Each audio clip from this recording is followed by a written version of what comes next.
sahabat gereja YouTube dan kesaksian rohani. Sebelum memulai video ini, saudara tolong bantu klik tombol subscribe ya, dan klik tombol loncengnya, agar ketika video baru muncul akan terupdate. Dukung channel ini untuk 1 juta subscribe dan terus memuliakan nama Tuhan Yesus di media sosial, khususnya YouTube. Terima kasih, Tuhan Yesus memberkati.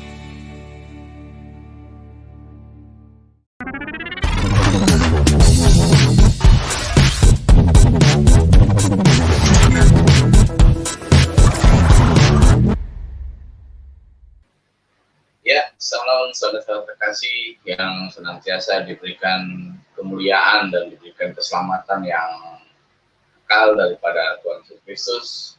Bersyukurlah pada malam hari ini jikalau kita masih hidup di dalam dunia ini, kita masih diberikan iman dan diberikan keselamatan dari Tuhan Yesus, dan kita hidup dalam iman kepada Tuhan Yesus Kristus. Maka dari itu kita harus mempertahankan, kita harus terus, kita jangan pernah goyah, jangan pernah kita terombang-ambing ataupun kita terlena oleh bisikan-bisikan iblis ataupun bisikan-bisikan si jahat yang ingin menjatuhkan kita kembali kepada kesesatan yang sudah jelas-jelas sekarang Tuhan tuh membuka semua tabir-tabirnya gitu. Karena apa? Karena Tuhan sebentar lagi akan segera datang gitu untuk membereskan semua yang terjadi di dunia ini. Ya, puji Tuhan, malam hari ini saya masih diberikan kesempatan dan masih diberikan kesehatan, kekuatan, walaupun kemarin saya agak sedikit ada insiden, gitu. Tapi puji Tuhan, Tuhan masih memberikan saya kepercayaan untuk saya terus memberitakan kebenaran, sehingga saya masih diberikan oleh Tuhan Yesus nafas kehidupan, kesehatan, dan kekuatan daripada Tuhan Yesus. Ya, sebelumnya saya ingin menyampaikan mungkin malam hari ini adalah kesaksian terakhir saya di tahun 2021. Ya, mungkin saya akan tampil lagi di media sosial sekitar ya tahun 2022. Karena kita rencana awal bulan Agustus kita akan menjalankan amanat agung, yaitu kita akan pergi dan mencari jiwa untuk dijadikan murid, sehingga banyak murid yang kita bina, banyak murid jiwa-jiwa baru yang kita selamatkan di dalam nama Tuhan Yesus, sehingga pemberitaan Injil semakin luar biasa di bumi Indonesia ini. Kita ada beberapa tim dan kita rencana awal Agustus kita akan mulai dari tanah Papua, dari Indonesia Timur. Kita akan terus sampai di Aceh. Mudah-mudahan Tuhan selalu memberikan kami dan tim, saya dan tim, kekuatan dan keselamatan dalam kita terus memberitakan kebenaran Injil ini. Ya, pada malam hari ini sesuai tema, saya akan membuka masalah tentang antikris, saudara-saudara terkasih. Kenapa kita akan berbicara tentang antikris? Gitu? Karena antikris memang sudah ada di dunia ini, dan memang antikris itu sudah ada di dunia ini, dan bahkan lebih luar biasanya lagi, antikris itu ada bersama dengan kita, di sekitar kita, di sekeliling kita, maupun di lingkungan ataupun ruang kerja ataupun ruang tempat tinggal. Antikris itu ada di sekitar kita, saudara terkasih. Makanya saya ingin membagikan pada malam hari ini kita saling menguatkan dalam Tuhan, agar apa? Agar kita tidak tersesat gitu.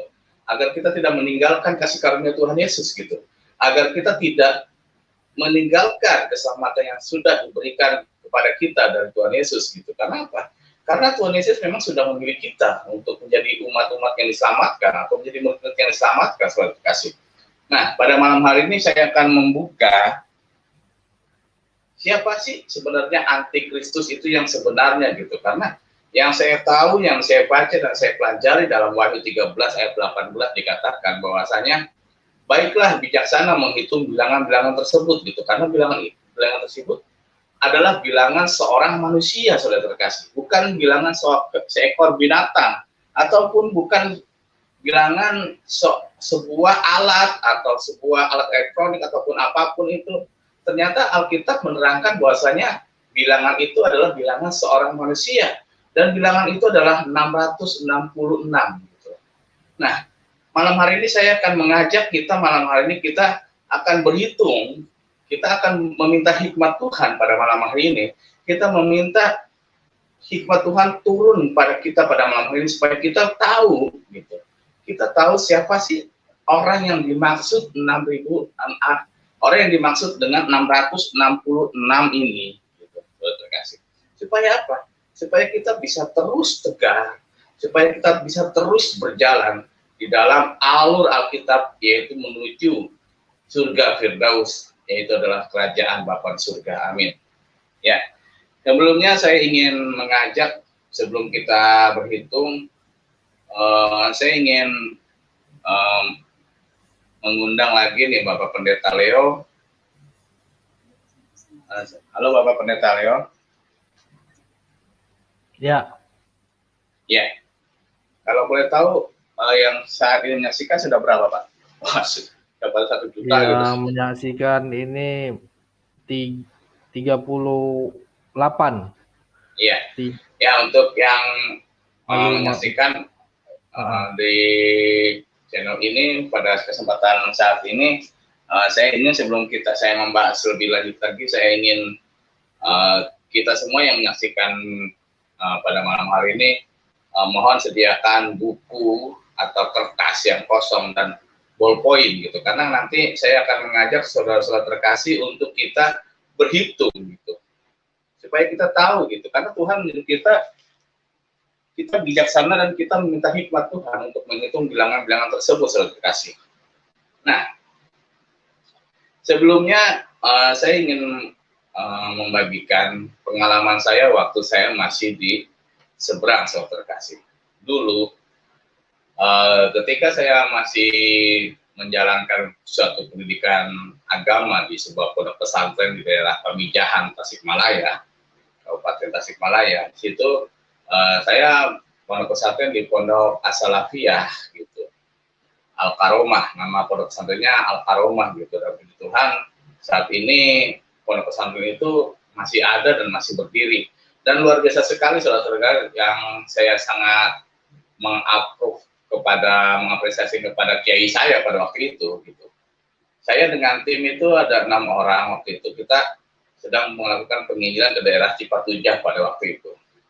Dan ketika itu saya mengajak tim untuk kita main ke daerah Pamijahan, yaitu tempat pesantren saya pada waktu itu. Dan puji Tuhan, ketika saya bertemu dengan kiai saya sudah tahu saya menjadi seorang Kristen gitu. Tetapi kiai saya malah menyediakan tempat untuk saya dan tim gitu. Karena besoknya kita akan melanjutkan perjalanan penginjilan ke daerah suatu pedalaman yang dari Pamijahan tuh ke dalam lagi gitu. Kita naik ojek sekitar 2 jaman. Nah, saudara terkasih, di situ saya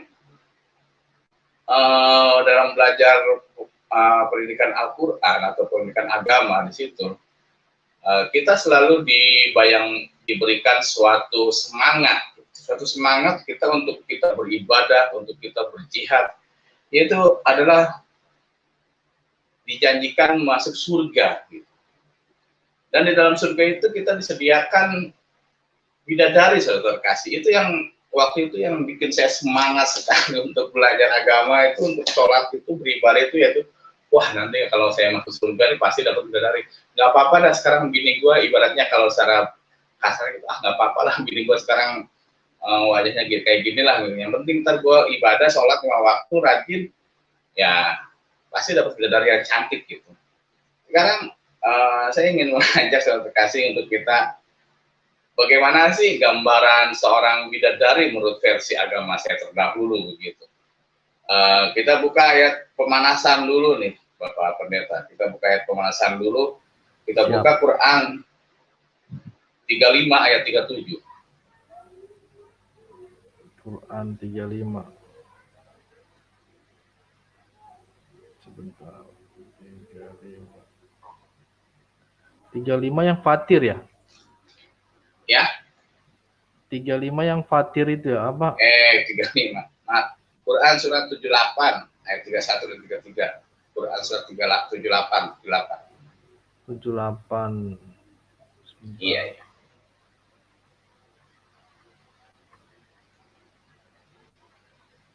78 ayat 31 dan 33. Al-Bayyah ya? Apa ini? Kok nggak ketemu ya? Surat 70 Quran 78.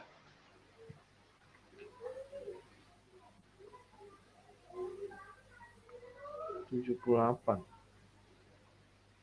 Apa namanya? Surat ya? 78. Quran surat 78.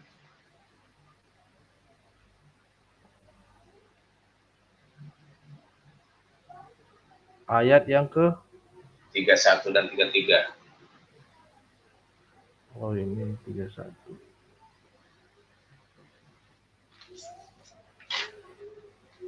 Sungguh orang yang bertakwa mendapat kemenangan ya, benar nggak? Iya. Iya, ini.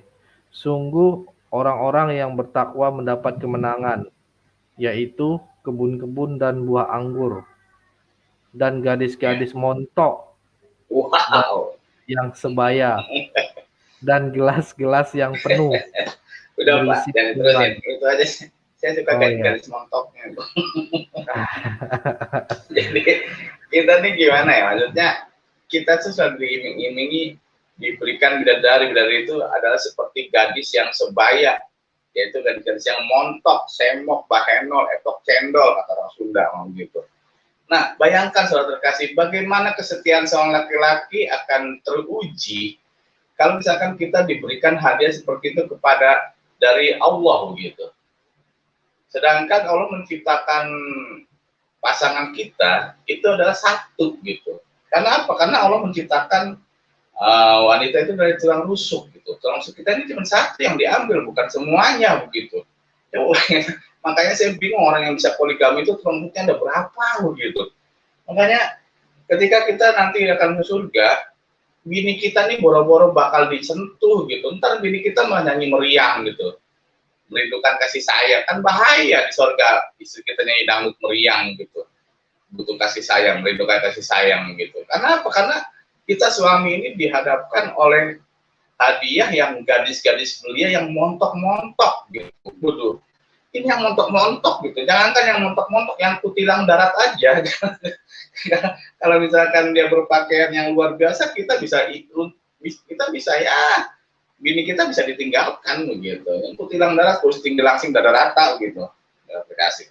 Jadi ini yang membutakan, ibaratnya seolah-olah surga itu tempat yang sangat penuh dengan nafsu birahi gitu.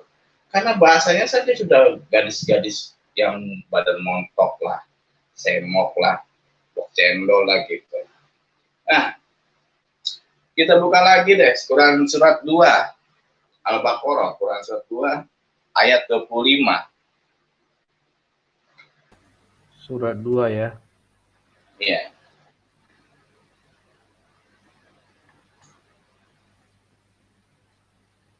Surat 2 ayat 25. 25. Baik, kelihatan ya. Kurang gede kali ya. Iya. Dan sampaikanlah kabar gembira kepada orang-orang yang beriman dan berbuat kebajikan bahwa untuk mereka disediakan surga-surga yang mengalir di bawahnya sungai-sungai. Setiap kali mereka diberi rezeki buah-buahan dari surga, mereka berkata, inilah rezeki yang diberikan kepada kami dahulu. Mereka telah diberi buah-buahan yang serupa, dan di sana mereka memperoleh pasangan-pasangan yang suci. Mereka kekal di dalamnya. Wah. Jadi bidadari itu katanya tuh selalu suci, selalu perawan, selalu terkasih. Ini kasihan, saya curiga nanti di surga itu banyak tukang jamu dari Madura. Tukang jamu dari Madura banyak tadi surga kayaknya ini. Atau nanti yang sering jual obat yang di Jalan Glodok, Hayam Muruk situ atau Pasar Senen mungkin kita berkumpul di surga gitu, karena ini selalu perawan begitu bidadari. Jadi kita tuh selalu diiming-imingi oleh wanita gitu. Jadi speed ibadah kita pada waktu itu cuma diiming-imingi oleh wanita gitu. Bahkan mungkin saya kasih sering melihat ya di YouTube tentang yang pelaku bom bunuh diri sebelum dia meledakkan diri di suatu gereja ataupun di tempat umum gitu, mereka bilang gitu, nanti kita akan dijemput gitu oleh 40 bidadari gitu. Oh, luar biasa. Satu aja saya kelabakan, apalagi 40 coy. Aduh, jadi inilah gitu. Ini satu apa ya? Speed ibadah saya dahulu, agama saya dahulu tuh selalu diiming-iming oleh wanita gitu. Padahal kita harus menjaga pasangan kita yang kita mulai dari nol ya, seperti istri kita. Kita harus menjaga perasaan mereka. Bayangkan kalau misalkan ini kita tuh diibaratkan lelaki yang sangat egois gitu. Jadi ntar tuh perempuan tuh masuk neraka gitu, karena di hadis dikatakan hampir 70% isi neraka itu adalah wanita begitu. Makanya saya selalu bersyukur jika ada para wanita yang ibaratnya mereka bertobat dan menerima Tuhan Yesus, itu saya sangat bersyukur begitu. Dan saya curiga jangankan 70% ya saudara terkasih, mungkin 100% ya mereka akan masuk ke neraka begitu. Kenapa? Karena mereka waktu itu tujuannya seperti bom bunuh diri, pelaku bom bunuh diri itu dia tujuannya adalah memusnahkan orang-orang kafir gitu. Nah, padahal mereka nggak tahu siapa sih orang kafir sebenarnya, gitu. Apakah orang Kristen? Saya pikir belum tentu. Apa orang Hindu? Saya belum tentu. Apa Buddha atau yang lainnya? Belum tentu, gitu. Nah, sekarang kita akan mencoba membuka siapa sih orang kafir sebenarnya, gitu.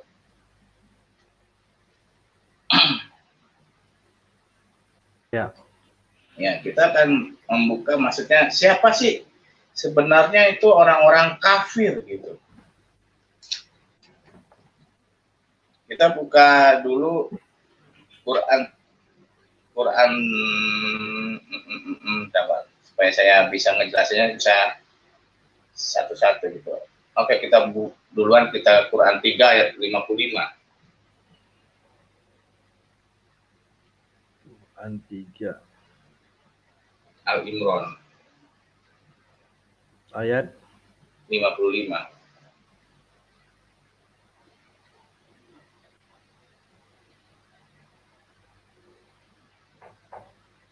Ingatlah ketika Allah berfirman, "Wahai Isa, aku mengambilmu dan mengangkatmu kepadaku serta menyucikanmu dari orang-orang kafir, orang-orang yang kafir, dan menjadikan orang-orang yang mengikutimu di atas orang-orang yang kafir hingga hari kiamat. Kemudian kepadaku engkau kembali, lalu aku beri keputusan tentang apa yang kamu perselisihkan." Iya. Di sini kita akan belajar mengkaji siapa sih orang kafir yang sebenarnya dan sesungguhnya begitu. Apakah kita orang Kristen ataukah kita pengikut Isa?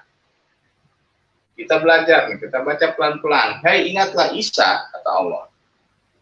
Allah akan mengambil Isa, mengangkatnya, dan mengkuduskan, mensucikan Isa dari orang-orang kafir.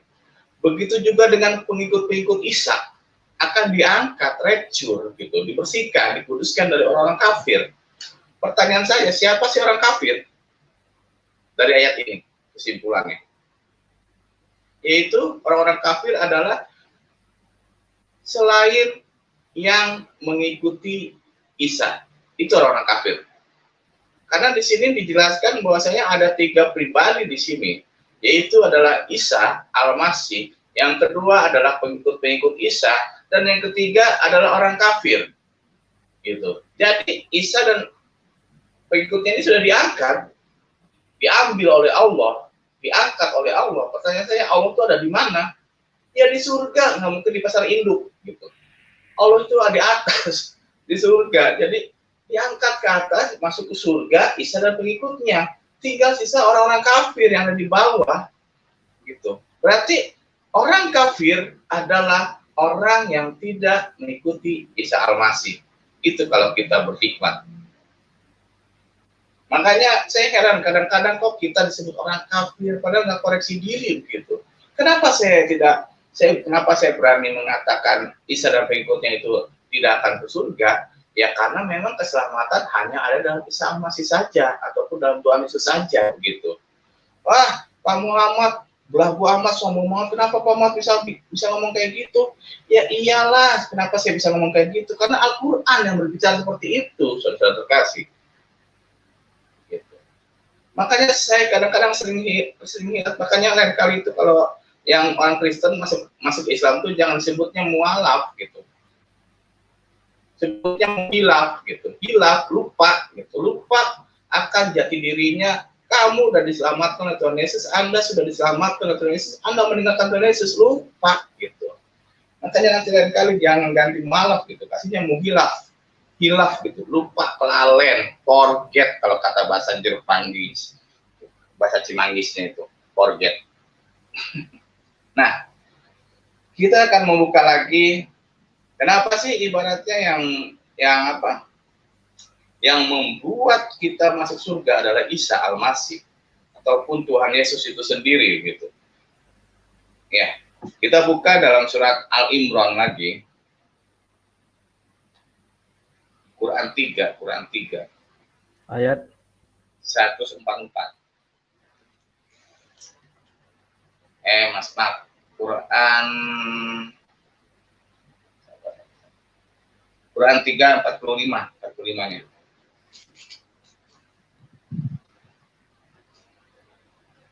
ini ya. Quran 3 ayat 45.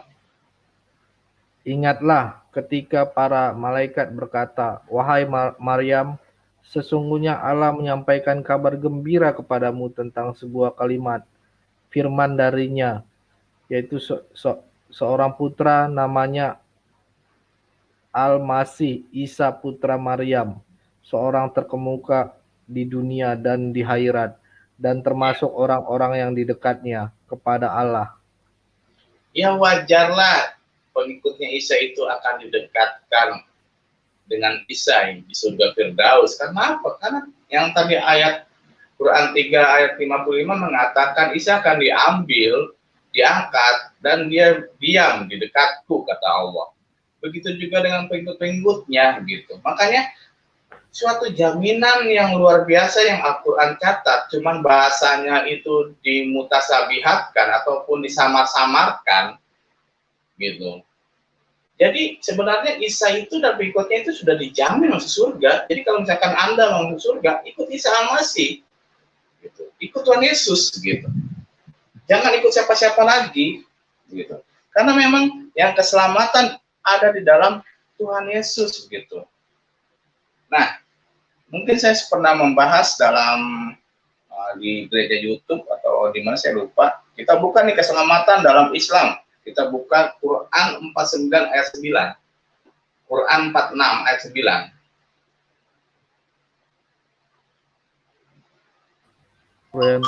Quran 46 ayat 9. Sebelumnya Pak, saya sampai jam berapa ini? Bebas. Kita Ya, soalnya saya saya bikin konsepnya sampai jam 5 pagi soalnya saya bikin konsepnya nih. Janganlah Pak. Oh jangan. Enggak, saya bikin konsepnya ini durasinya tuh sampai jam 5 pagi masalahnya. Oh. Agak dirincikan aja lah Pak. Rincikannya ya wabil taufiq wal hidayah. Wassalamualaikum. Ya, Quran 46 ayat 9. Quran 46 ayat 9. Iya. Katakanlah Muhammad ini ya. Iya. Benar ya Pak? Katakanlah Muhammad, aku bukanlah rasul yang pertama di antara rasul-rasul, dan aku tidak tahu apa yang akan diperbuat terhadapku dan terhadapmu. Aku hanyalah mengikuti apa yang diwahyukan kepadaku, dan aku hanyalah pemberi peringatan yang menjelaskan. Muhammad tidak tahu nasibnya itu nanti bagaimana, apakah surga atau neraka. Jadi Allah nyuruh Muhammad hemat, bilang aku bukanlah rasul yang pertama di antara para rasul-rasul gitu.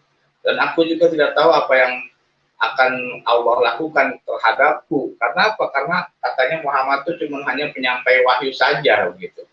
Memberikan kabar, menjelaskan tentang wahyu-wahyu apa yang telah diwahyukan kepada Muhammad gitu. Jadi seolah-olah Muhammad ini nanti itu akan lepas tangan gitu. Ketika umatnya bilang, "Hey Muhammad, katanya kalau misalkan ikut engkau, aku bakal surga." Terus Muhammad bilang, "Ya nggak tahu, orang aku aja disuruh bilang sama Allah di ayat 46 ayat 9 aja aku disuruh sama Allah suruh bilang, kamu tuh cuma nyampein aja, Mat gitu. Setelah itu ya setelah aku mau ngapain juga terserah saya gitu kata Allah. Jadi Muhammad aja nggak tahu nasibnya itu bakal ke surga ataupun ke neraka, berbeda dengan Isa Al-Masih gitu. Isa Al-Masih jelas-jelas Allah mengatakan, Isa aku akan mengambilmu, Isa aku akan mengangkatmu, Isa aku akan mengkuduskanmu, dan begitu juga dengan pengikut-pengikutmu, aku juga akan mengangkatnya dan tinggal di dekatku gitu. Ya di surga tempatnya Allah itu. Nah, makanya saya kadang-kadang suka bingung gitu, ada mu'alaf yang tiba-tiba kaget-kaget treng jadi ustadz karbitan. Tahu nggak ustadz karbitan, kayak mangga gitu, mangga harum manis karbitan gitu. Jadi dikarbit waktu masih muda, dikarbit mateng. Luarnya kuning, rasanya asam gitu. Itu karbitan. Jadi karbitan itu gimana ya? Saya kadang-kadang heran kok. Gitu. Saya aja yang kiai saya yang di pesantren itu, yang pesantren. Dia itu belajar agama Islam dari kecil sampai kakek-kakek gitu. Tapi dia nggak pernah sombong pengen dipanggil ustadz, dan dia tidak pernah menjelek-jelekan agama lain gitu. Nah kaget ada mu'alaf berat, sok suci, sok bener, padahal mah dablek gitu. Nah sekarang kita akan buka ya, bagaimana sih kita mengenal Isa yang sesungguhnya gitu. Kalau kita pengen mengenal Isa yang sesungguhnya dalam Al-Quran, saudara kasih bapak saya yang masih ada di seberang sana gitu, kita buka Quran 3 ayat 61. Quran 3 ayat 61.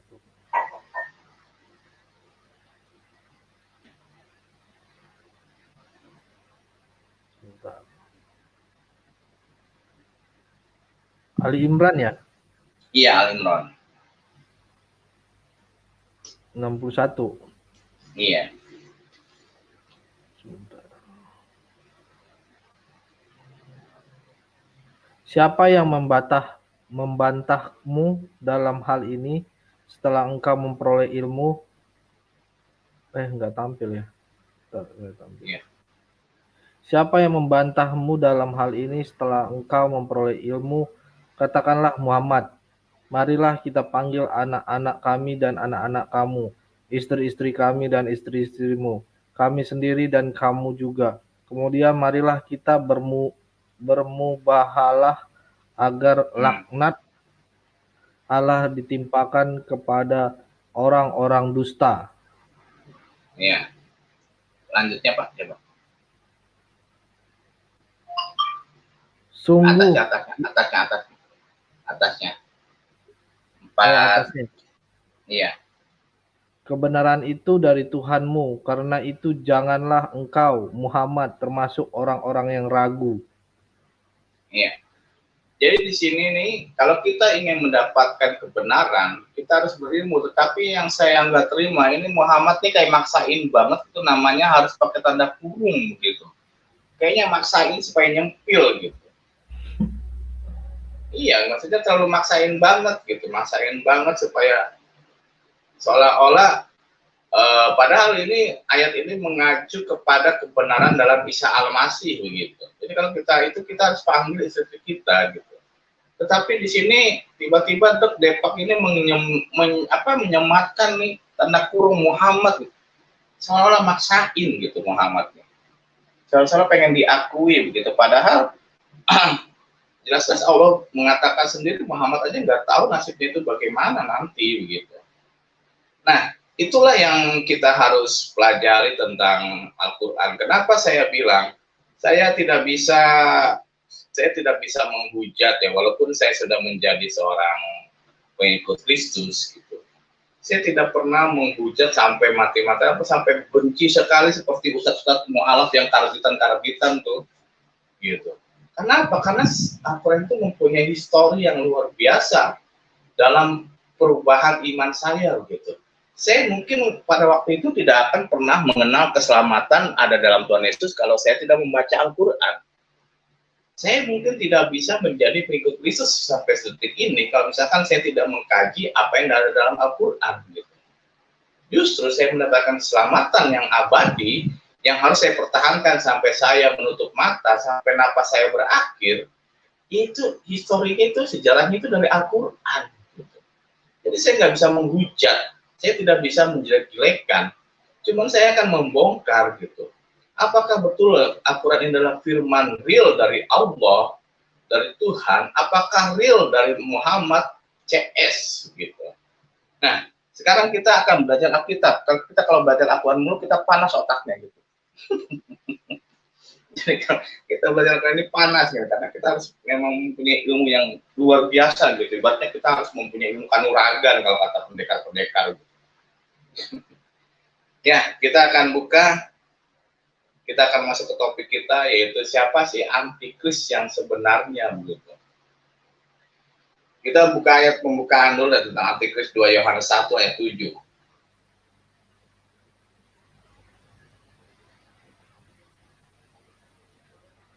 Alkitab ya. Ya, kita Pak. Jangan keren mulu, panas kita ntar. Benar. Ya, lama-lama kesambet kita.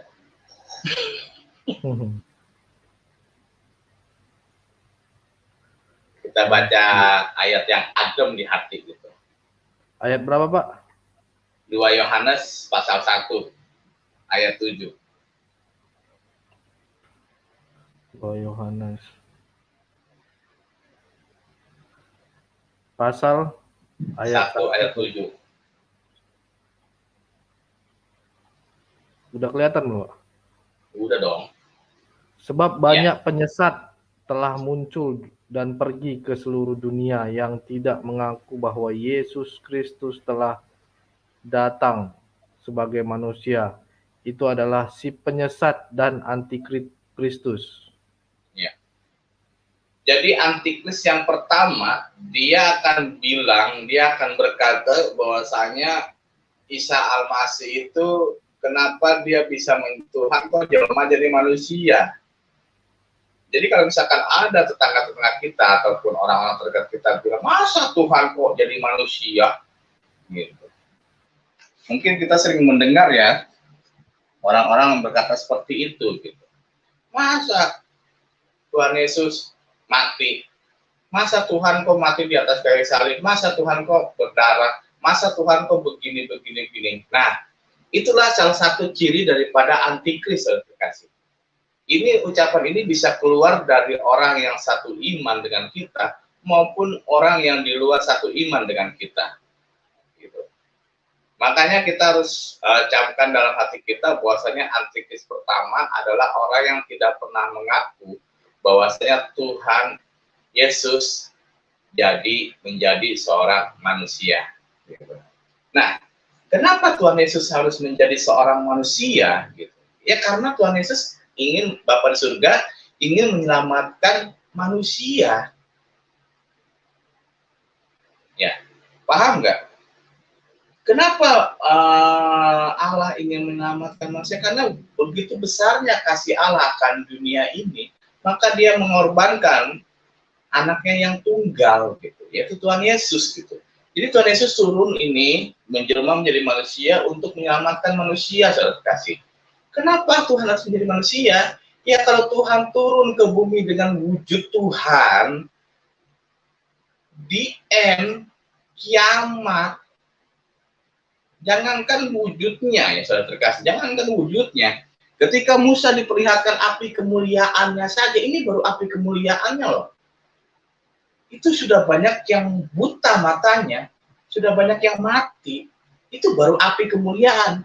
Apalagi wujud sosok pribadi Tuhan itu sendiri turun ke bumi. Waduh, saya nggak bisa ngebayangin deh. Ini kiamat. Gitu saudara kasih.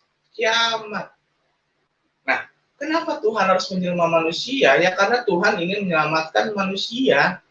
Coba saudara kasih sekarang begini ya, perumpamaannya.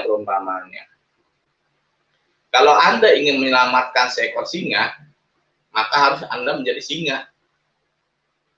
Coba kalau Anda ingin menyelamatkan singa, Anda jadi manusia. Itu Anda yang nggak selamat, singanya selamat, Anda yang nggak selamat. Gitu. Ya sama seperti itulah gitu. Kalau kita ingin menyelamatkan singa, ya kita harus menjadi singa gitu. Kalau kita harus ingin menyelamatkan semut, ya kita harus menjadi semut. Gitu. Nah, berhubung Bapa di surga ingin menyelamatkan manusia, ya makanya Dia mengutus firman-Nya, kalimatnya gitu, untuk turun ke bumi menjadi manusia untuk menyelamatkan manusia. Coba kalau misalkan Anda menyelamatkan seekor macan tapi Anda berwujud seperti manusia, macannya selamat, Andanya innalillahi wa inna ilaihi raji'un. Gitu. Ganti nama jadi almarhum. Begitu. Itu perumpamaan yang dikasih. Kalau kita ingin menyelamatkan sesuatu, ya kita harus menjadi sesuatu gitu. Jadi jangan kita memaksakan diri untuk jadi apa yang ingin kita jadikan gitu. Makanya saya kadang-kadang gimana ya, dalam Al-Quran ada dikatakan bahwasanya penciptaan Isa sama seperti Adam gitu. Nah, ini yang kadang-kadang saya bingung ya. Kok kenapa penciptaan Isa itu sama dengan penciptaan Adam gitu. Kita coba buka Quran 5 ayat 73 lagi.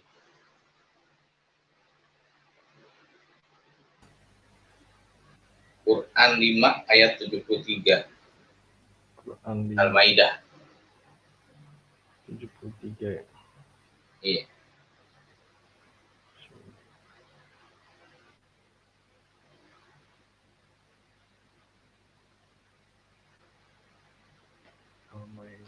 Oke.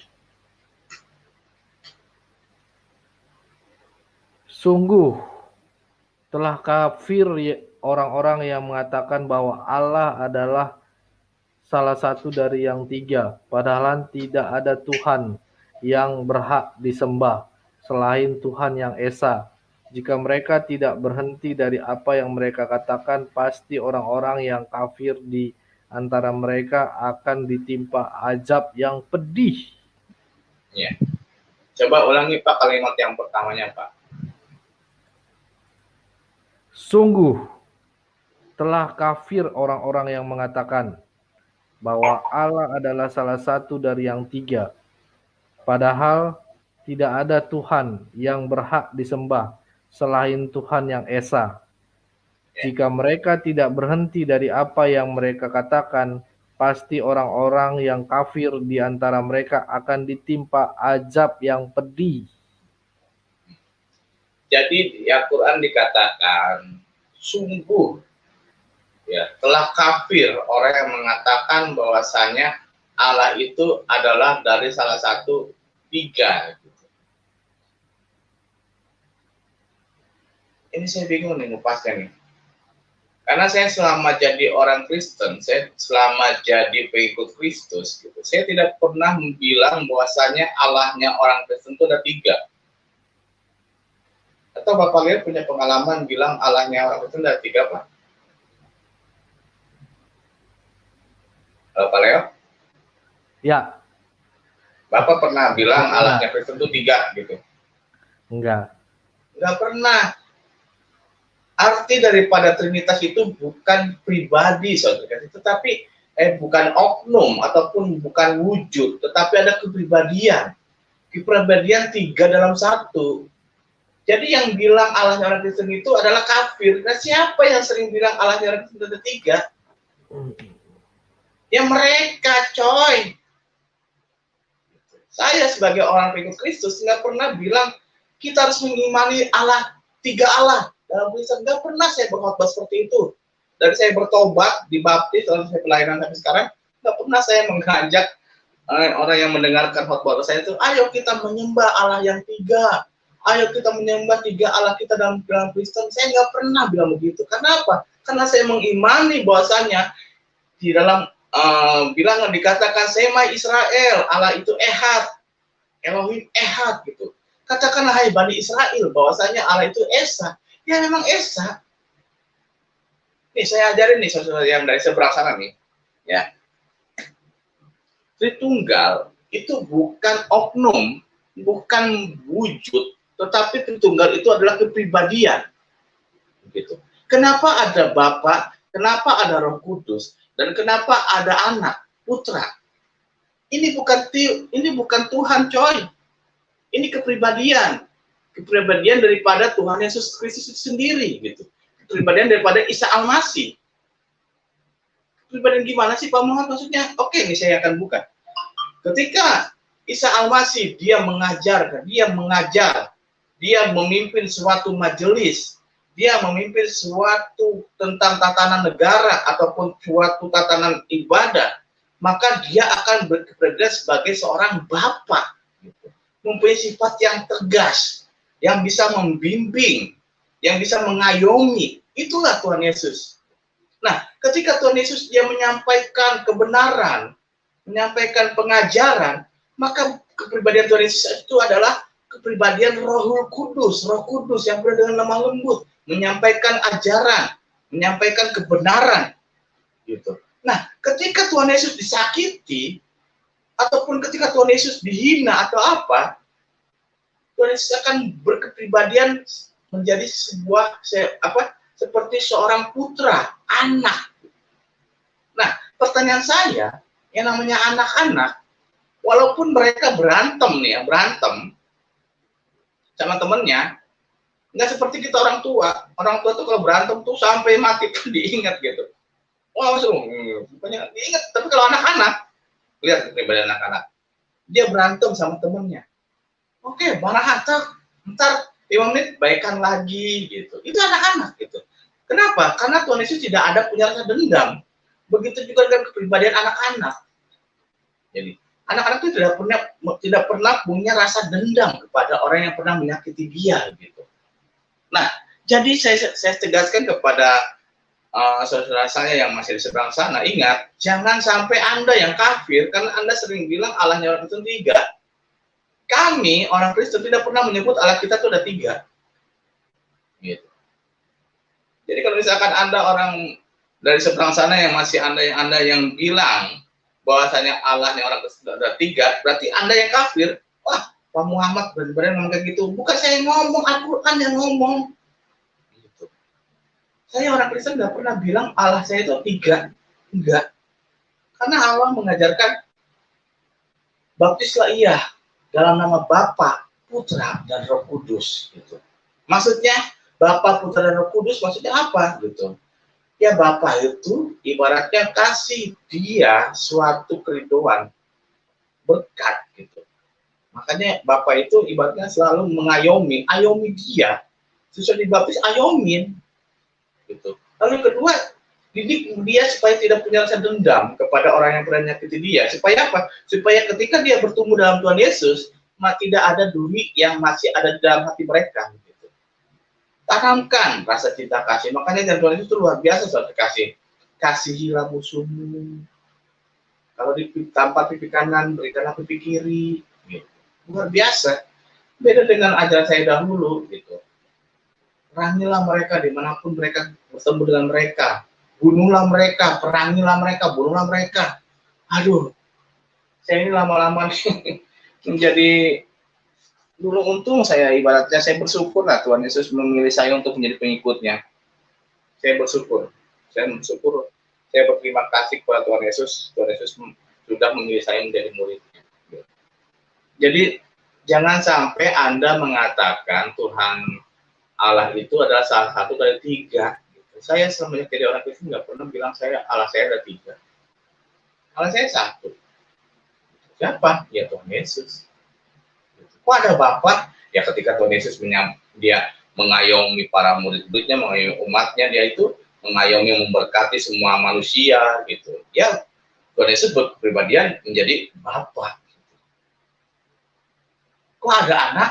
Ya, ketika Tuhan Yesus dia disakiti, pengikut Tuhan Yesus dihina, dicaci, jangan sampai kita pengikut Tuhan Yesus itu menjadi sifat yang pendendam gitu. Jangan sampai. Makanya Tuhan Yesus mengajarkan seperti anak-anak, makanya datanglah, biarkanlah mereka datang kepadaku. Jadi Yesus menggendong anak-anak, Tuhan Yesus mengajarkan kita untuk seperti anak-anak, nggak punya dendam gitu. Beda dengan kita orang tua, kalau kita berantem sedikit sama tetangga gitu, wah itu diingat terus gitu. Tapi anak-anak enggak seperti itu. Lalu kenapa ada Roh Kudus? Ya Roh Kudus ketika Tuhan Yesus memberikan pewahyuan, ketika Tuhan Yesus mengurapi para hamba-hamba Tuhan yang sedang berkhotbah di atas mimbar gitu ya, Tuhan Yesus bekerja menjadi seperti Roh Kudus gitu.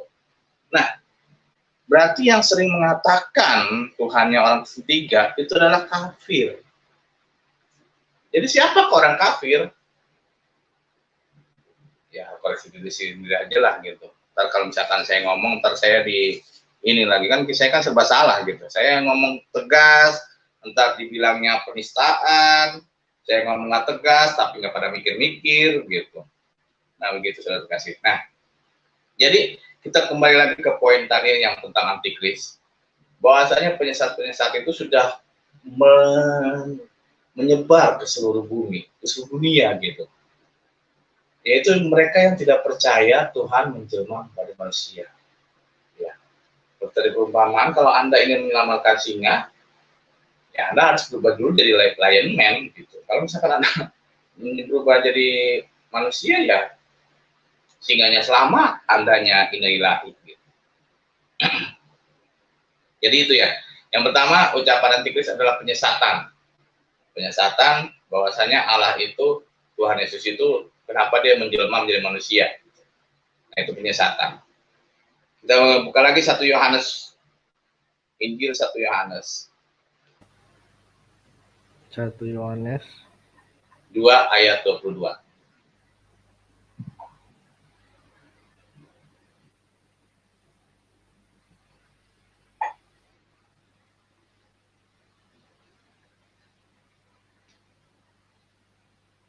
Yohanes 2 ayat 22.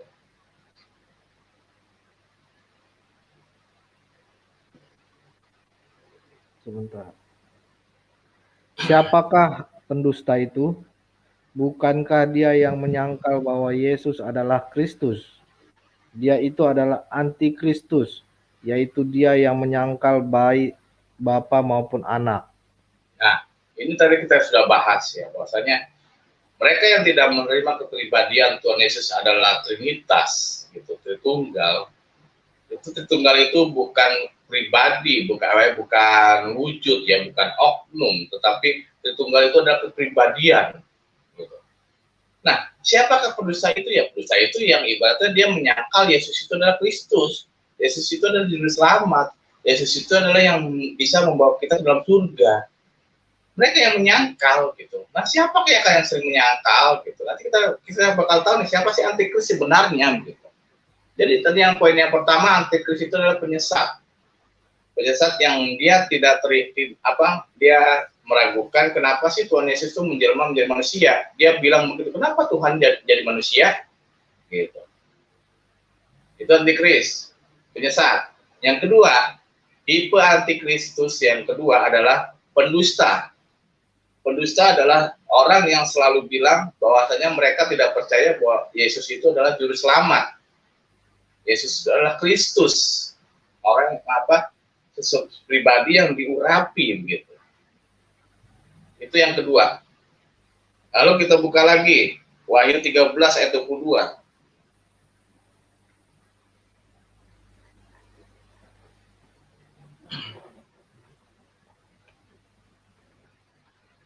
Wahyu 13 ayat 32. 22. 13 ayat 22.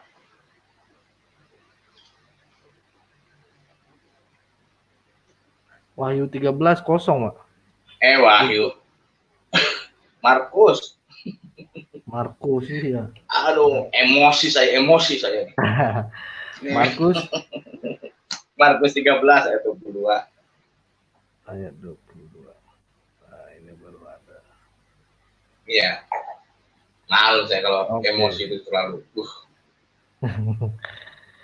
Sebab Mesias palsu dan nabi-nabi palsu akan muncul dan mereka akan mengadakan tanda-tanda dan mujizat-mujizat dengan maksud sekiranya mungkin menyesatkan orang-orang pilihan. Nah, jadi setelah itu ada Mesias palsu. Antikris itu akan menjelma menjadi Mesias palsu dan nabi-nabi palsu gitu.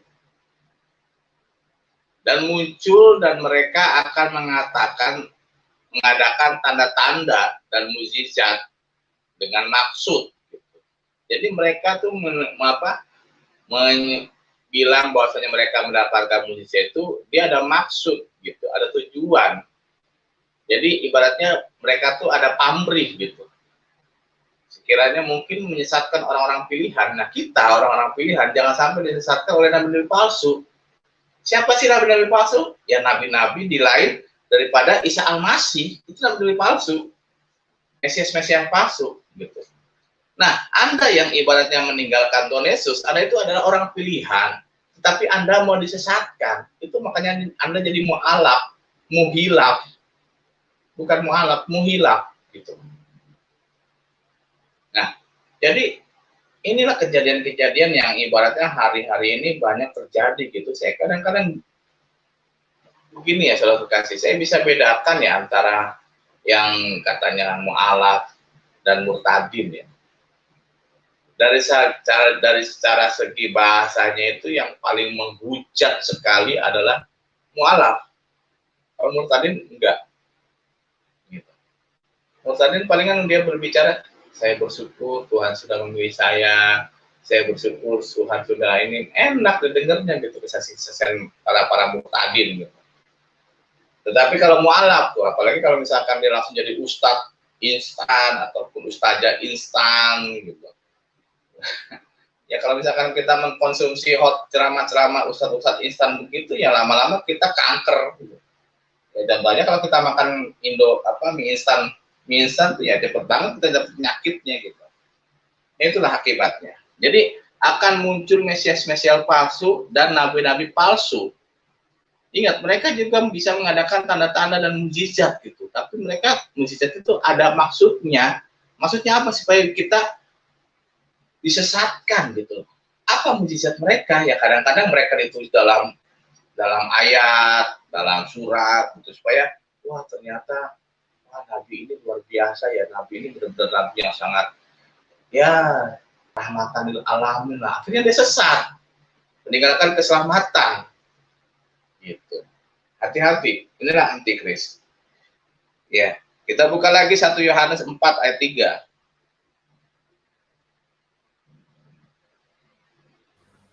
Satu Yohanes 4 ayat 3.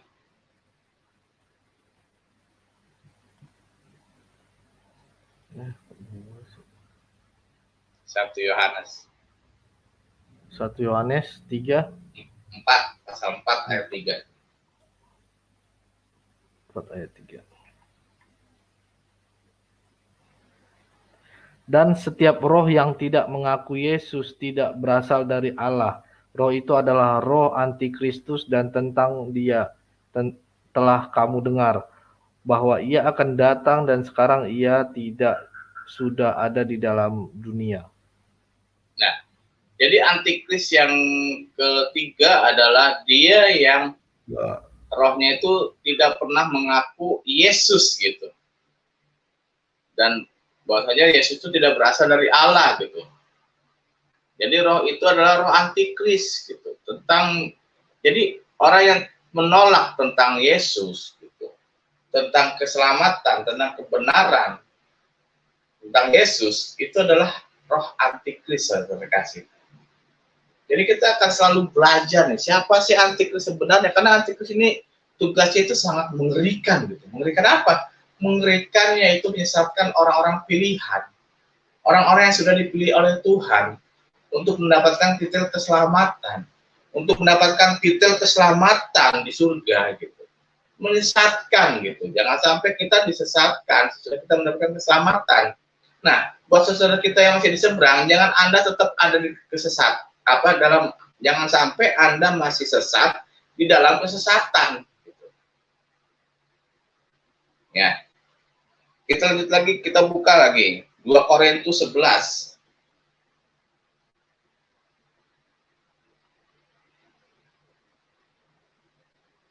Korintus 11.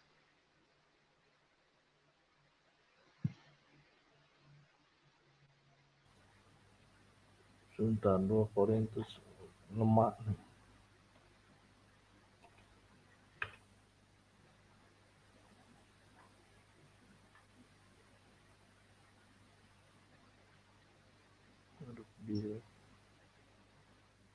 Yang 2 nonton Korintus berapa? 11. Yang nonton ini 457. Oh, ntar kalau udah 1 juta penonton baru saya buka antikris, kita berhitung. Haleluya. Amin. Haleluya. Ini 2 Korintus berapa tadi, Pak? 11 ayat 13 sampai dengan 15.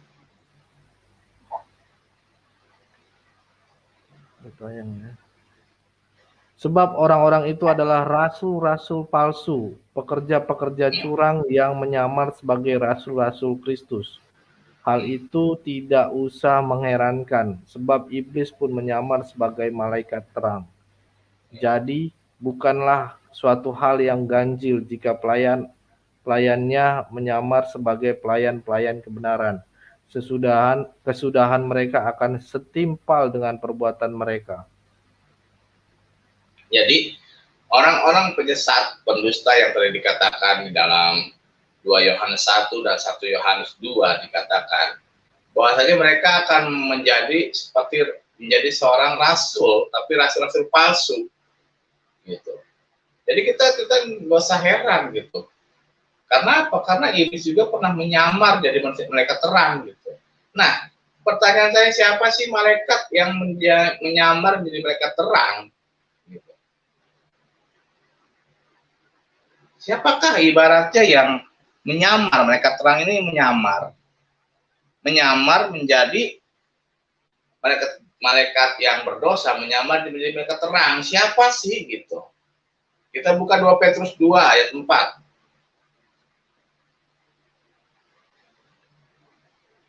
Jadi ada malaikat berdosa yang menyamar seolah-olah dia itu malaikat terang yang menyampaikan wahyu untuk menjadi rasul-rasul palsu gitu. Siapa sih mereka gitu? 2 Petrus 2 ayat 4.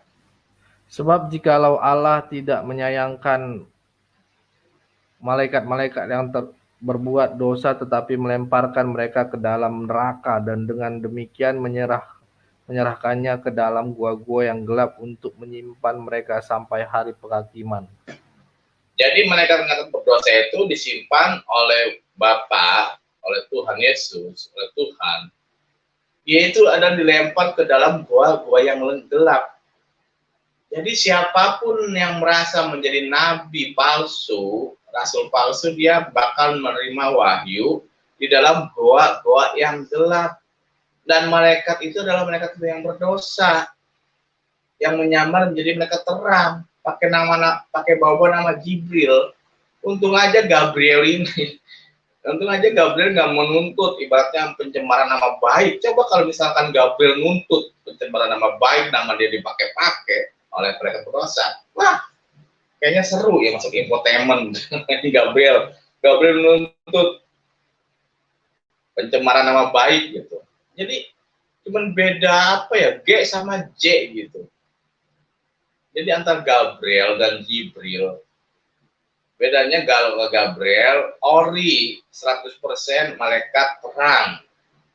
Tapi kalau Jibril KW20 begitu, malaikat berdosa yang menyamar menjadi malaikat terang gitu. Makanya Jibril menyampaikan wahyunya di mana? Ya di goa gitu.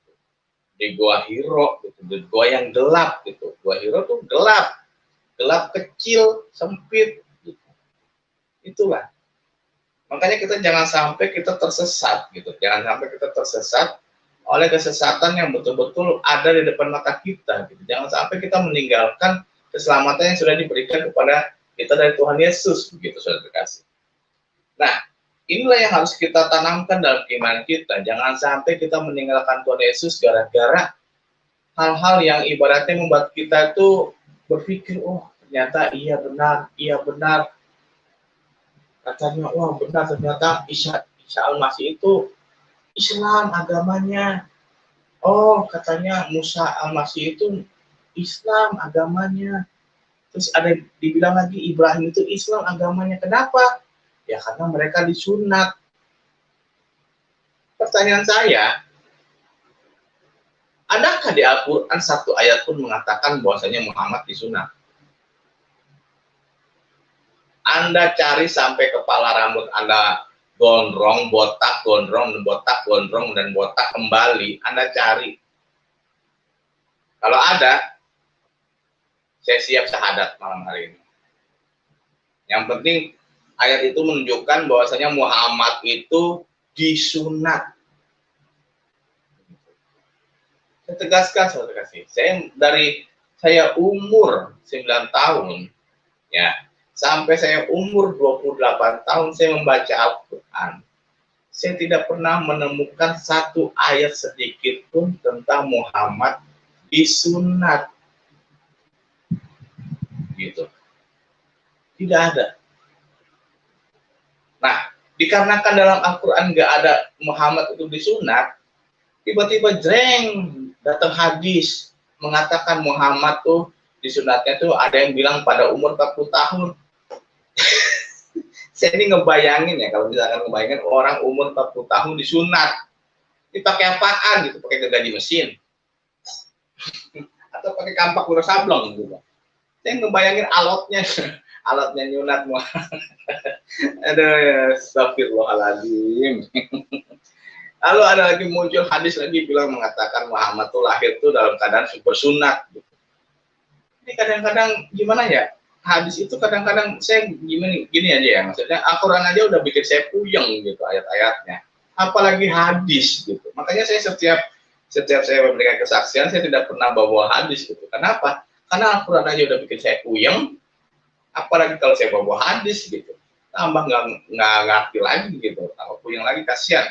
Yang ibaratnya kita ingin menggali kebenaran gitu, diputar balik, ibaratnya kita, kalau misalkan kita tidak berhikmat, kita tidak meminta hikmat Tuhan, kita menggali kebenaran dari Al-Quran itu sama aja kita mencari ketiak ular gitu, saudara kasih.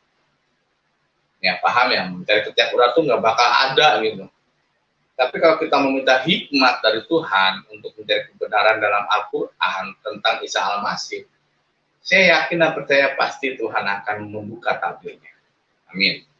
Ya, jadi 2 Petrus mengatakan malaikat yang berdosa itu dibuang ke dalam gua-gua yang gelap gitu. Jadi lalu dikatakan lagi malaikat juga bisa menyamar menjadi malaikat berdosa, bisa menyamar jadi mereka terang gitu. Dan inilah yang mengakibatkan muncullah nabi-nabi palsu, muncullah rasul-rasul palsu, muncullah mesias-mesias palsu gitu. Dari apa? Dari malaikat yang berdosa menyamar di goa menjadi malaikat terang gitu.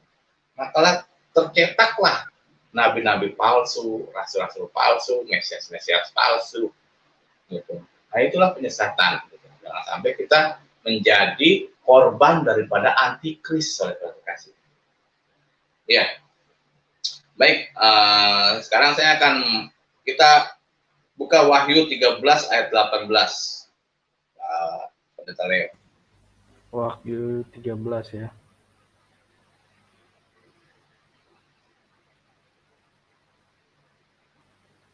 Ayat berapa tadi, Pak?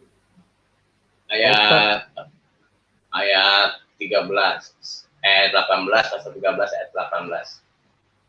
Wahyu 13 ayat 18 ya. Yang penting di sini ialah hikmat. Barang siapa yang bijaksana, baiklah ia menghitung bilangan binatang itu. Karena bilangan itu adalah bilangan seorang manusia. dan bilangannya ialah 666. Ya.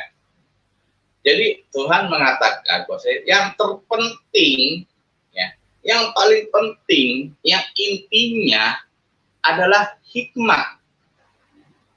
Gitu. Barang siapa yang bijaksana, baiklah kita menghitung bilangan-bilangan tersebut. Gitu.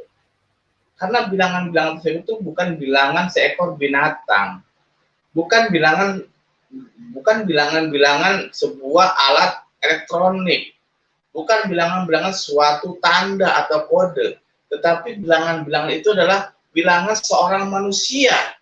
Baiklah kita menghitung dengan bijaksana dan berhikmat. Kita minta hikmat Tuhan untuk menghitung semuanya, supaya kita tahu nih siapa sih manusia yang bersangkutan dengan 666. Ya, baik, saya akan mengajak yang menyaksikan channel ini pada malam hari ini. Saya ingin mengajak saudara-saudara terkasih, silakan Anda mengambil satu lembar kertas atau buku yang kosong gitu, dan ballpoint. Gitu. Saya ingin mengajak yang menyaksikan pada malam hari ini untuk Anda sediakan sekarang gitu buku kosong atau kertas dan ballpoint gitu, karena kita akan menghitung bilangan-bilangan 666 ini gitu. Supaya kita tahu siapa sih manusia yang bersangkutan dengan 666 gitu. Supaya kita tidak timbul supaya kita ini semakin kuat dalam Tuhan Yesus, supaya kita tidak disesatkan oleh penyesat, supaya kita tidak terlena oleh pendusta-pendusta yang ingin menyesatkan kita untuk meninggalkan keselamatan. Gitu. Ya,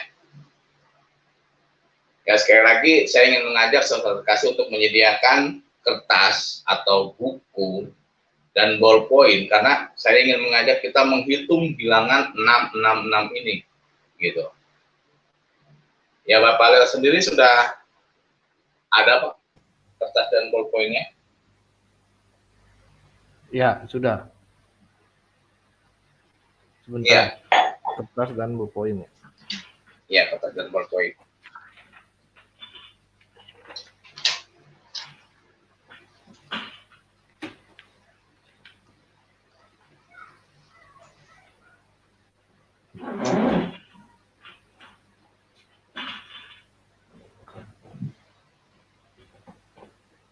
Oke.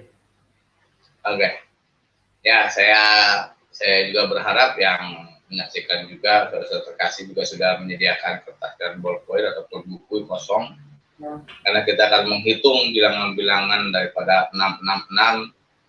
Ya, ini bilangan ini Tuhan berikan kepada saya ketika saya sesudah bertobat. Saya waktu itu diberikan penglihatan ini, diberikan pengajaran ini oleh Tuhan Yesus di tahun 2015, saudara terkasih.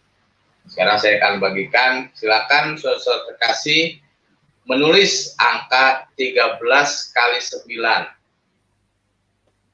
Garis pertama saudara terkasih silakan tulis 13 kali 9. Mungkin Bapak Leo bisa mewakilkan, kalau sudah ya sudah gitu. Ya, sudah. Jumlahnya berapa, Pak? Bentar. Jadi 13 kali 9, saudara terkasih jumlahkan sama dengan berapa?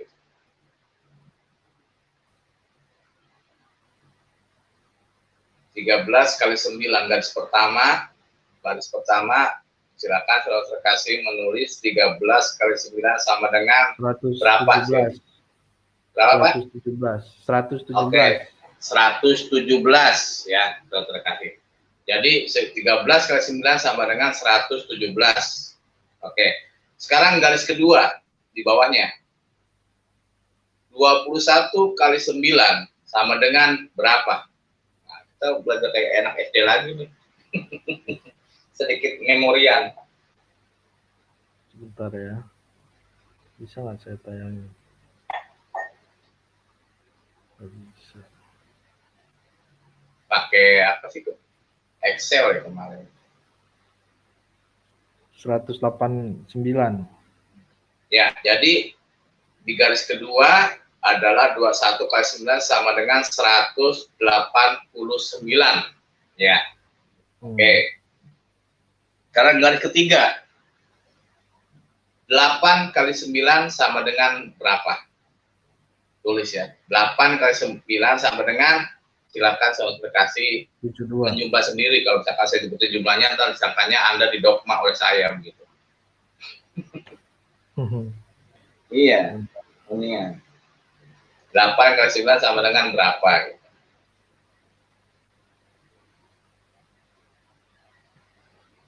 72 sebentar ya. 72 ya saudara kasih. Jadi di garis ketiga 8 kali 9 sama dengan 72 ya saudara kasih.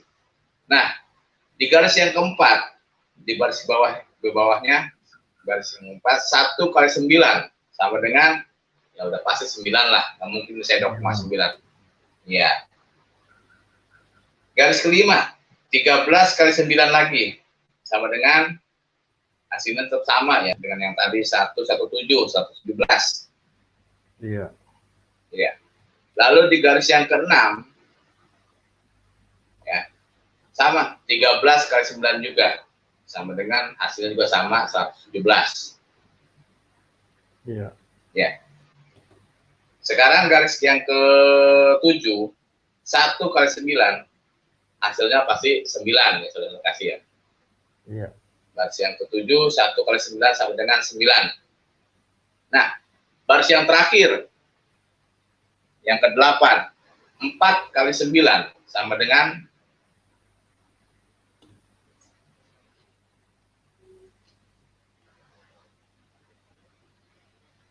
4 kali 9 36. 36. Jadi di garis yang ke-8 4 kali 9 sama dengan 36 saudara kasih. Oke. Nah, sekarang kita hitung tambah dari hasil perkalian tadi. Jadi 117 ditambah 189 ditambah 72 ditambah 9 ditambah 117 ditambah 117 ditambah 9 dan ditambah 36. Silakan Anda tambahkan dan jumlahkan berapa semuanya hasil penjumlahannya. Tambah. Sebentar ya. Bisa nggak ditayangin? Penasaran. Penasaran Bapak ya? Iya, biar ditayangin aja.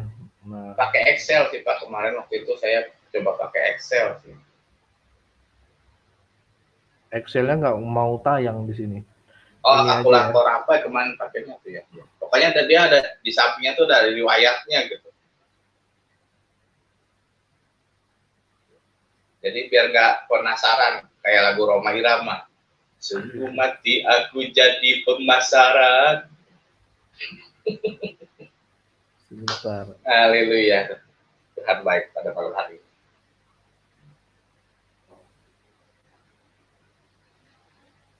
Nih ya, kita tes ya semuanya tadi. Oke. 117 tambah ya. Iya. Tambah 189 tambah 72 Iya.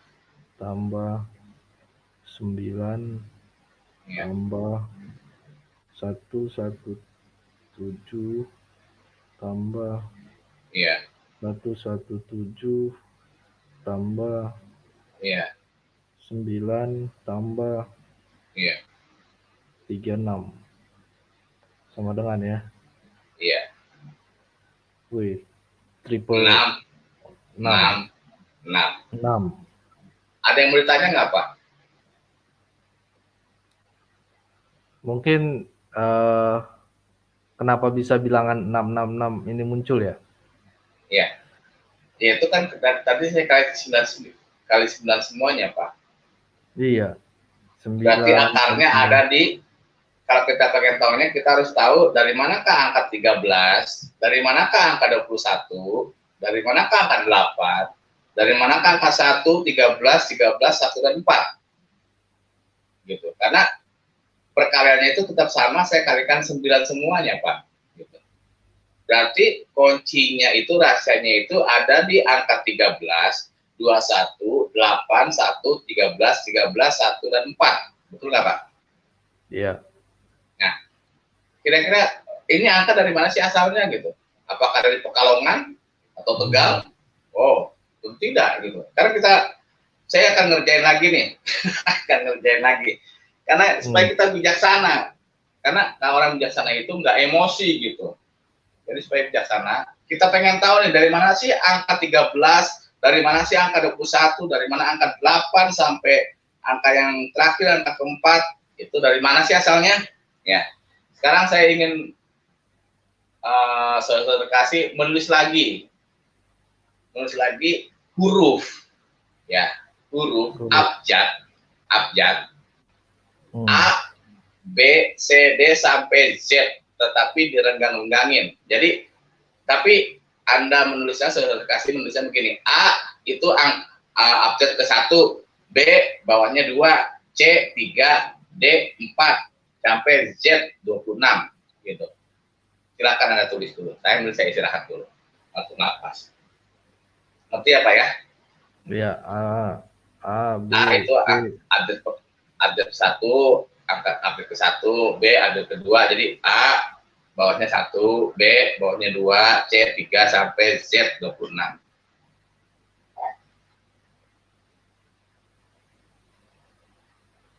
Kalau sudah kasih tahu Pak ya. Iya. Biar Pak Pendeta Leoni mewakilkan saudara kasih yang mungkin di rumah juga ya penasaran atau belajar menghitung juga, karena ini ibaratnya tabir Tuhan yang Tuhan bukakan kepada kita, pada tim kita pada waktu itu di tahun 2015 gitu, sehingga kita bisa mengetahui siapakah antikris sebenarnya.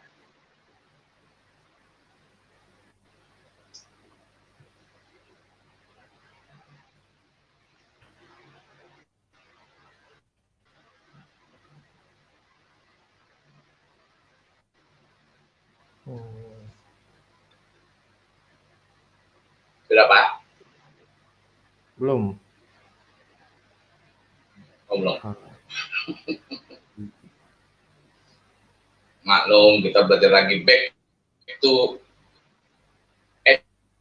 SD, back to SD, kembali ke sekolah dasar. Kenapa? Karena ini dasar iman kita, supaya dasar iman kita itu tidak goyah, tidak terombang-ambing gitu.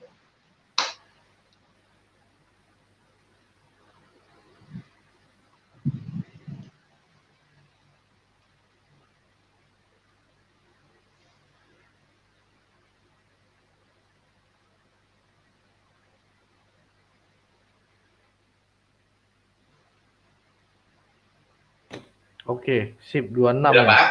Oke. Ya, sampai Z ya 26 ya. Iya. Iya, oke.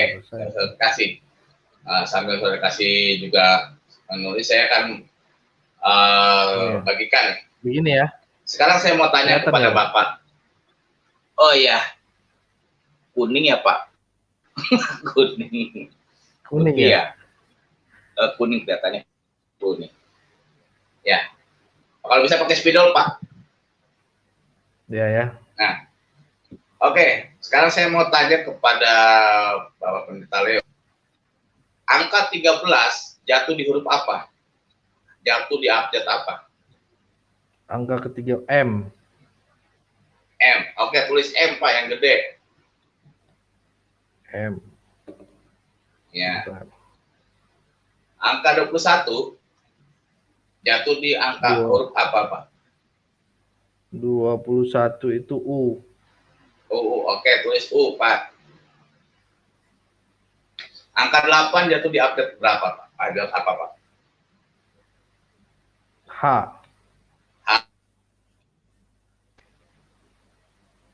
Iya, angka 8 H ya. Iya. Angka 1 jatuh di abjad apa Pak? A. Oke, terus A. Angka 13 lagi jatuh di abjad apa Pak? Angka M. M lagi. Oke. Hmm.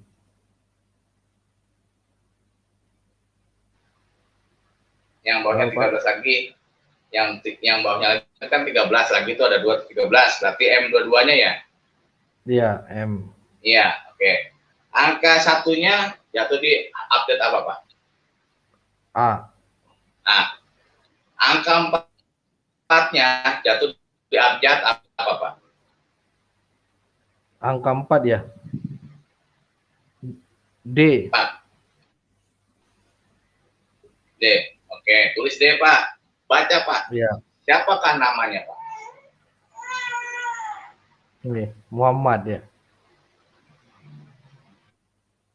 Muhammad. Sudah jelas. Iya. Kasih. Tuhan mengatakan bahwasanya dia antikris gitu. Tetapi bukan hanya mereka saja yang antikris. Siapapun yang menyangkal bahwasanya Tuhan Yesus adalah Kristus, mereka lah antikris. Mau itu hamba Tuhan, mau itu pendeta, mau siapa, kalau mereka dia menyangkal antikris, dia menyangkal Yesus adalah Tuhan. Tetapi kunci yang sebenarnya itu, makanya nyambunglah ayat yang tadi dikatakan nabi-nabi palsu, mesias-mesias palsu, penyesat, pendusta, yang mereka dia mendapatkan wahyu dari malaikat berdosa yang menyamar menjadi malaikat terang, yang malaikat berdosa dibuang ke dalam goa, yaitu adalah kris. Si antikris, simbol 666. Siapakah simbol itu? Ya itu tadi namanya. Gitu. Makanya ayatnya jumlah ayat juga tak sama gitu, 6.666 gitu.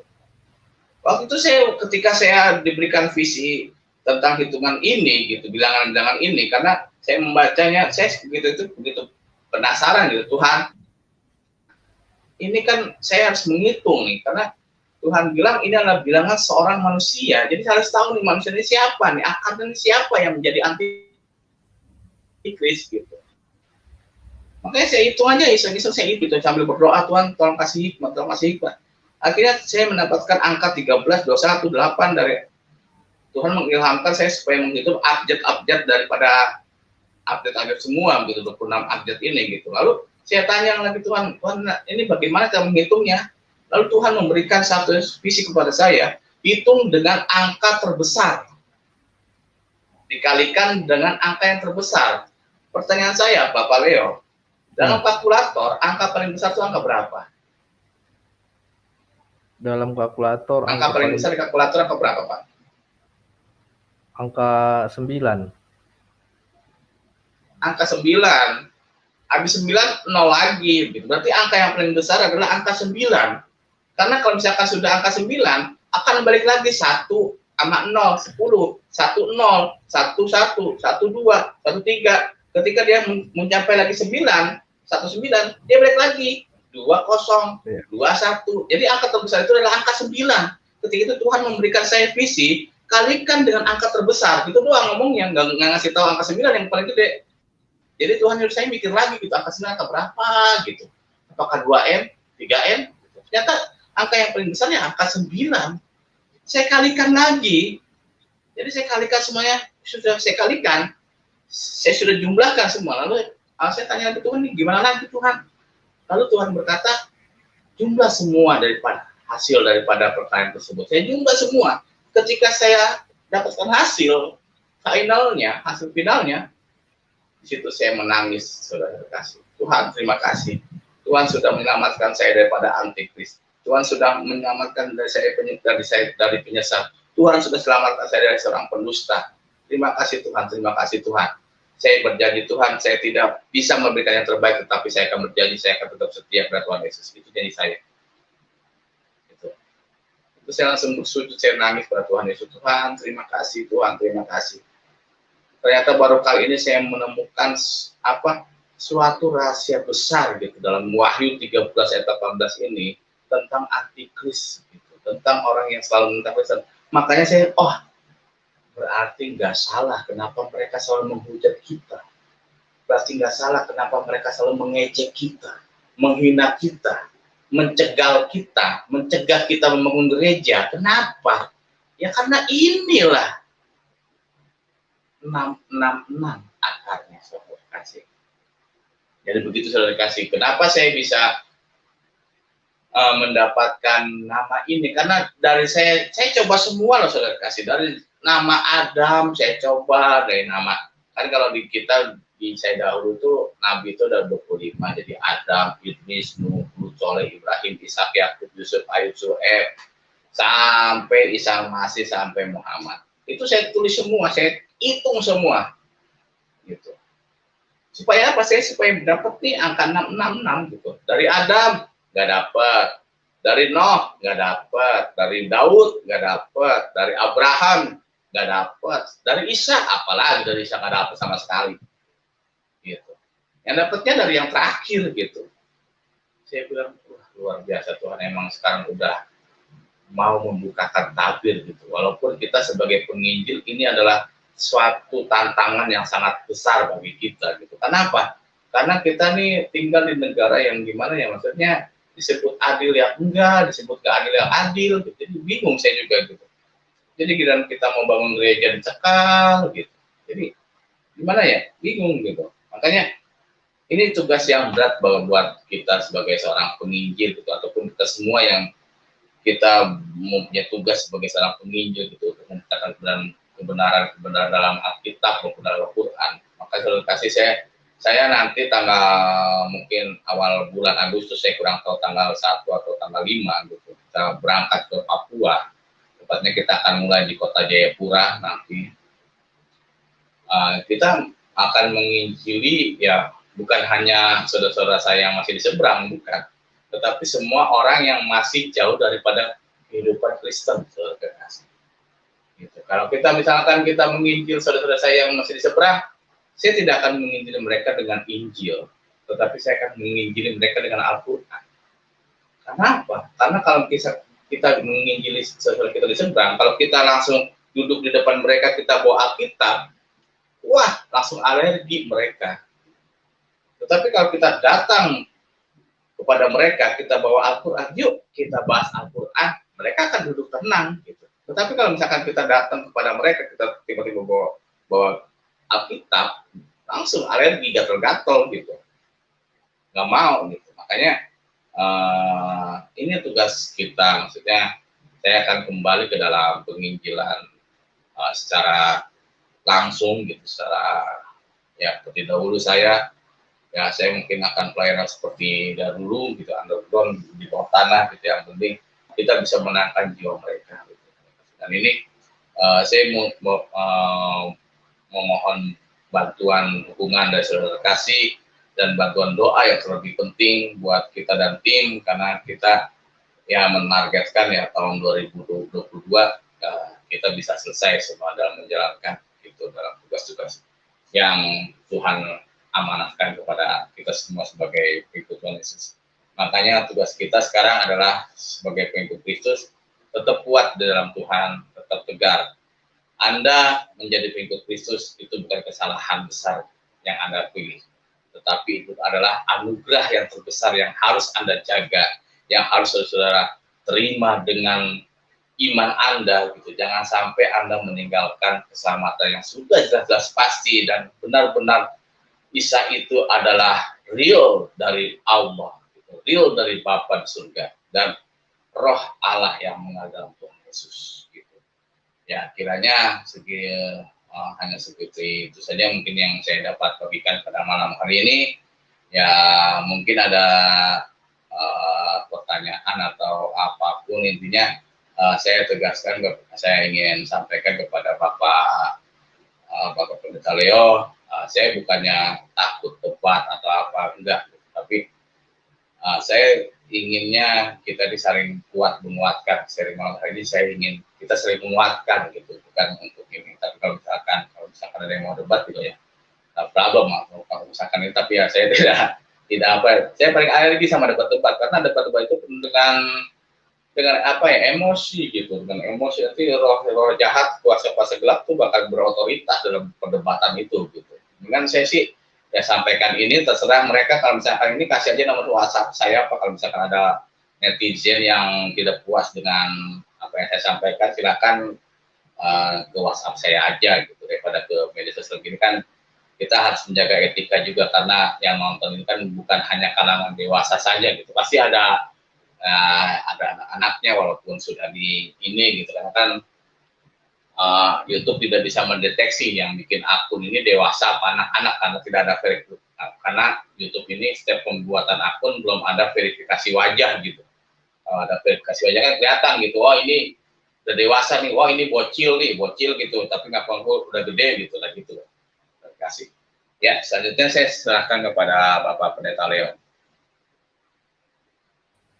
Ya, terima kasih Pak Ustadz Muhammad Ferdiansyah. Ini sangat disayangkan juga ya, beliau